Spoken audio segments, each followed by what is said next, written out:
Hello and welcome once again to Beatle University. I am Professor Moptop, and as we continue to learn all about each and every Beatles song, let's head back to the White Album as we discuss George's first contribution to the session.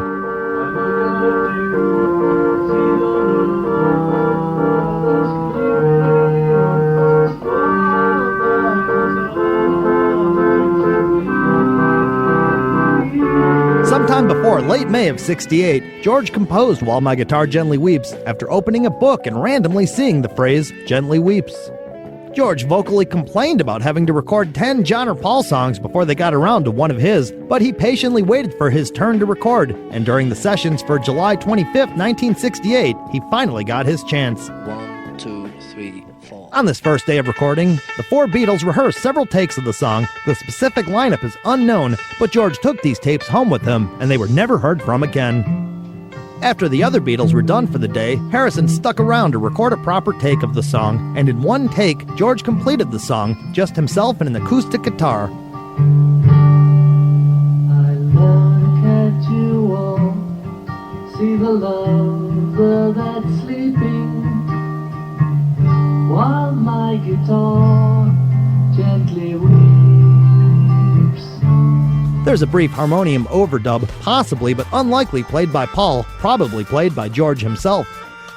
The song was left alone for a bit, with the band returning to it on the 16th of August, starting again from scratch. On this day, they attempted 14 takes, with the mixdown becoming take 15 and the tape speed being slowed down, extending the length of the song by almost a minute.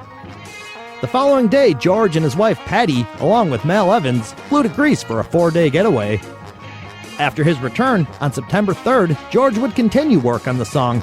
This was the first time that a Beatles song would be recorded on an 8-track at EMI Studios. While working alone, George attempted to record a weeping backwards guitar solo, but after several attempts, he scrapped the idea. On the 4th, they filmed promo films for Revolution and Hey Jude, and the 5th was the first day that Ringo would return to the studio after his brief hiatus from the Beatles. Upon his return, he found his drum kit covered with flowers. There were flowers everywhere. On this day, George worked a bit more on the song, adding some overdubs to take 16, which was the recording transferred to 8-track. These overdubs were 2 separate Harrison vocals, some maracas, some drums, and a lead guitar part, all of which would get scrapped. After that, they started again from scratch, and although it was take 1, it was now called take 17. They did another 28 takes with Ringo on the drums, George on the acoustic guitar and singing a guide vocal, John on the electric guitar, and Paul playing either the piano or the organ. Yeah. Hold it, Harry. So it's okay, I tried to do a Smokey and I just aren't Smokey. Take 25 was deemed the best, and on the following day, now the 6th, they added more overdubs, including a rare appearance by a guest guitarist. George had become friends with fellow guitarist Eric Clapton after they met in late '64 when Eric was a member of the Yardbirds. As they both continued to gain fame and notoriety, they remained close friends. In '68, Clapton was playing in Cream and considered to be one of, if not the, best guitarist in the world, and on the morning of Friday, September 6th, he was invited to play on a Beatle record. While Eric was giving George a ride into London, he listened as George complained about being a second-level Beatle. Both Clapton and Harrison lived in Surrey. George was unhappy with the low level of interest and energy that the other Beatles, especially John and Paul, put into his songs. He decided that if he asked Eric to play on the track, they might take him and his music a bit more seriously. At first, Clapton was reluctant to say yes because, as he puts it, nobody plays on a Beatle record. George quickly eased his concerns and told him, "So what? It's my song." George was correct, and as he entered the studio with his most prominent session player, the rest of the band welcomed him and all behaved very well as he overdubbed his guitar solo.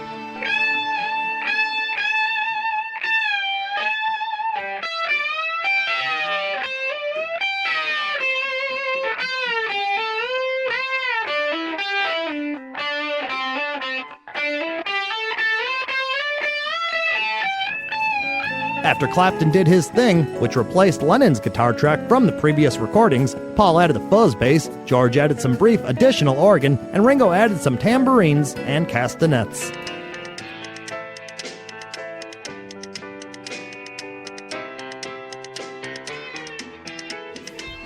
Clapton's presence certainly made the others a bit more interested and enthused about the song, and with George's lead vocal, which included some wonderful harmonies from Paul and some passionate wah-wahing from George himself, they were finally done with the song.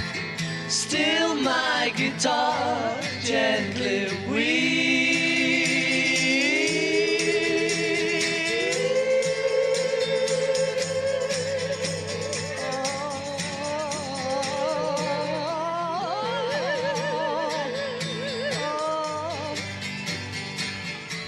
Although there was tension within the ranks of the Beatles, all the members of the band were at very creative and inspired places in 1968. The output they were producing was certainly on pace to create yet another great album. And the next time we meet, we'll discuss a song that was inspired by Miss Yoko Ono, a shoplifter with fake arms, as well as a gun magazine. And with that, we say so long for another week here at Beatle U. I am Professor Moptop. 1, 2, 3, 4. A Moptop production. Very good.